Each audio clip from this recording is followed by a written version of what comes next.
WhiskyJason here, whiskey from the viewpoint of an American in Germany, tasting rare and exotic whiskey, yes and no. I have here an Aberlour. I've heard people say Aberlour, but I say Aberlour. Speyside single malt Scotch whisky. I visited the distillery in March of 2019. Yep. And so, very beautiful place. Please go there. Great tour guides. Beautiful whiskeys, great stuff, highly recommendable. My tube as well as my bottle are both in French. Why? Because they belong, the distillery belongs to Pernod Ricard. Pernod Ricard is, of course, the second largest manufacturer or producer of spirits worldwide.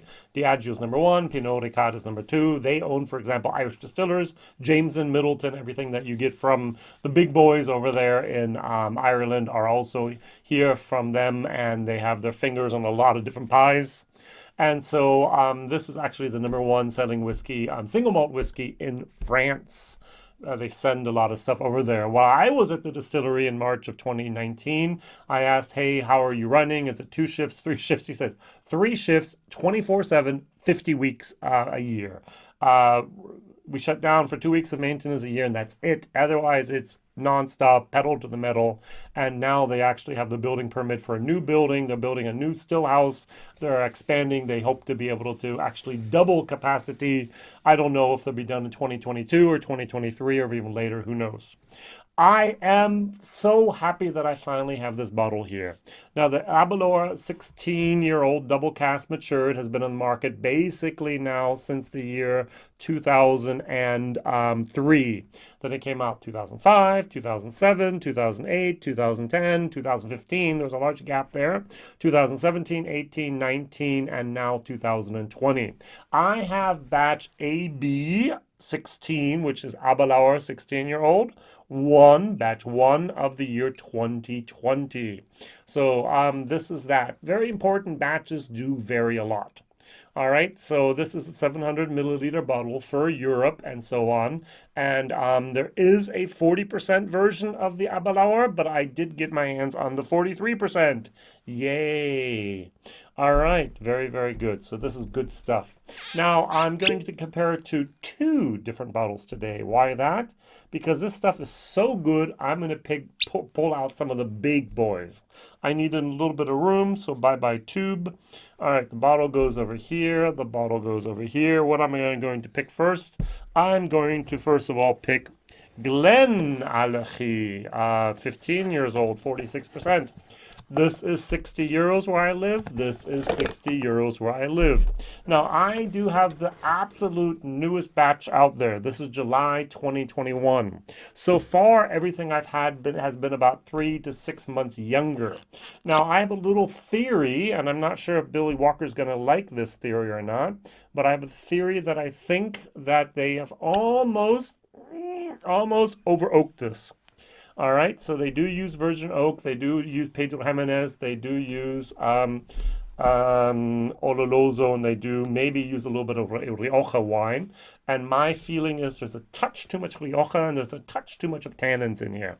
So Billy Walker took over GlenAllachie and he had stocks, and this is a finished whiskey. It's not a full maturation. This is, I can really laugh about this. This is American oak casks and Spanish, no, it's not Spanish, I want to say Spanish, sherry oak casks. Spanish oak casks are maybe almost always made out of American oak. Ugh. So they could have said bourbon oak casks and sherry oak casks, good, but they didn't want to because they want to emphasize the double cask matured. So what I was aware of when I was at Aberlour, I don't know if it's 100% true for this as well, is what they did is they had full maturation in bourbon, full maturation sherry. At the end, they vat them. And that makes for a very interesting and good whiskey. As I said, I'm going to have 2 comparison whiskeys, and I'm going to pull out the Glendronach 15-year-old. So this is also 46%. Over here in Germany, I'm paying 70 euros for this. So 59, 59, 69. Is that correct what I'm saying? 1 second here. So, yep, and this is, I'm not sure if it's, yep, 60, okay, yep. It's 70 euros, this is 60 euros, this is 69, and this is 59, basically. All right, so 10 euros more for this product over here.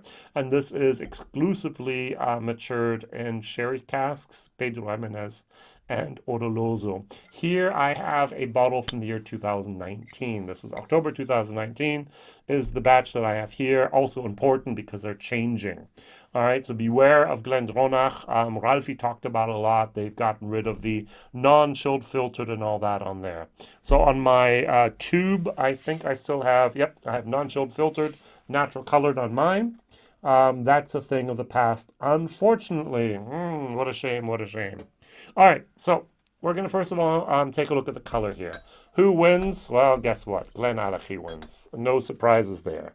Not much. Then we have Glendronach, and then we have the lightest is our Aberlour. So on the nose, I really like this. I must admit that I'm totally blown away by the quality of the 16-year-old Aberlour. I did the Double Cask 14-year-old, I don't know, maybe 4 months ago, 5 months ago. Didn't like it at all. Was not my cup of tea. This, though, is fabulous. It's got the perfect balance of the wood spice. It has the vanilla, it has the berries, and it has that sherry moment in there.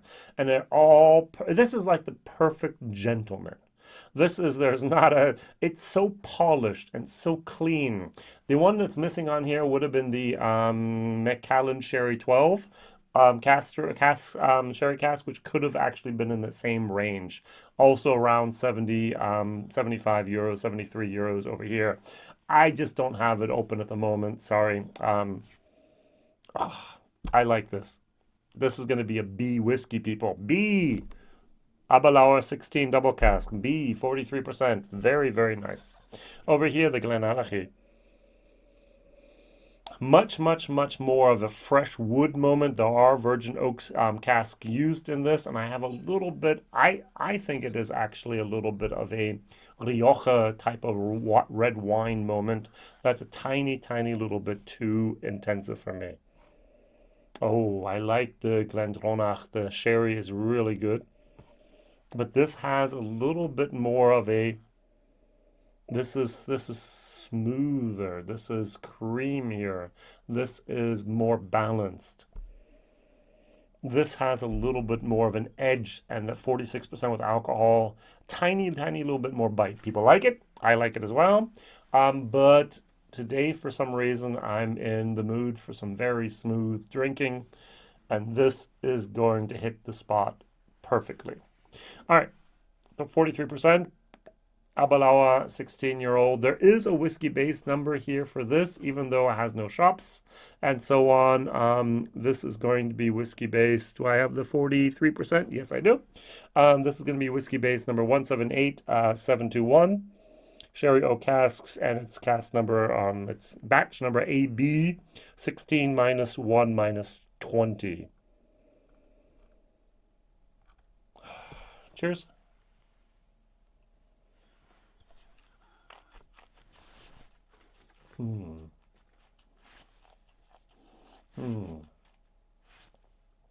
Remember the beginning of your whiskey journey where you had a whiskey, for me it was maybe a Balvenie 12-year-old double cask, maybe it was a Glendronach 12, maybe it was even a Glenfarclas, and you just tried it and you sat back and was like, wow, that's the way whiskey should be. And that's exactly the same moment I, as a somewhat more experienced drinker, gets here. This is like, wow, this is the way it's supposed to be. Is this a whiskey I'm going to dissect and I'm going to smell on, I'm going to smell it, I'm going to enjoy it? It's something I'm going to really, really investigate in a deep level? No. But is it a very good product at a very good price? Yes. And I really like this. This is getting a B+ for me, and a value for money is, at least in Germany, 60 euros. I'm going to give this a B- C++. Not something I do every day. Very, very good price. And if you're in France, or if you can get something from France, it's usually 10 to 20% cheaper over there.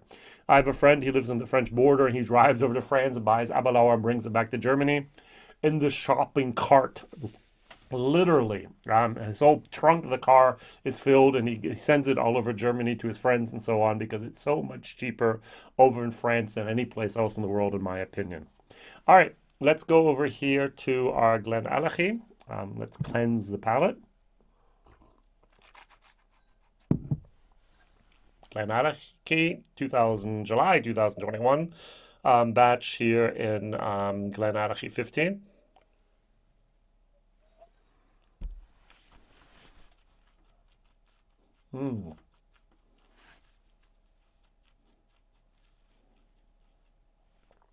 Thicker, much more wood, much more wood. Even a tiny little bit of tannins there. There's a slight ring of a red wine moment in there. It's good. It's very, very good, but this is better. There's a little bit too much of a tannin, a woody dryness involved here. This is absolutely harmoniously, perfectly balanced. Well done, Aberlour. I must admit, wow. These are the ones I did actually a challenge of 18 different sherried whiskeys around 15 years of age. I think they're all 15 to be honest. And these were the two finalists. Yeah, these are the ones. These are the big boys over here in Germany at the moment that I can buy for a price that's acceptable. There's hardly anything else in the market that can actually beat them. Tamdhu lost, Glenfarclas lost, everything else just lost to this. This is the good stuff. All right, so Glendronach, 15-year-old. As I said, over here we have November or December 2019, so fall 2019 bottling.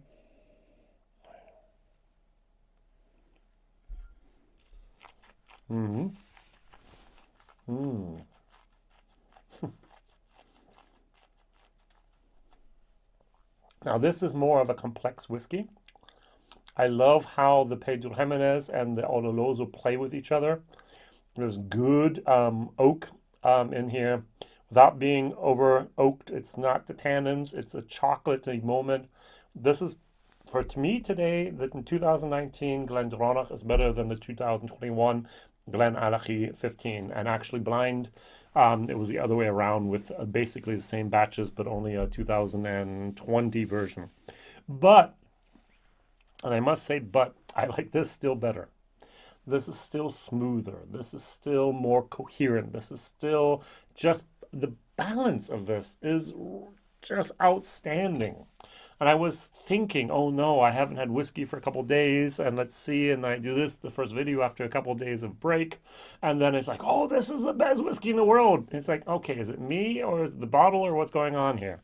And I must admit, it's the bottle. It really is good stuff. And you see me tasting a lot of crap sometimes, and I'm so happy when I find a jewel here that I can just praise and just freak out on and go, yeah.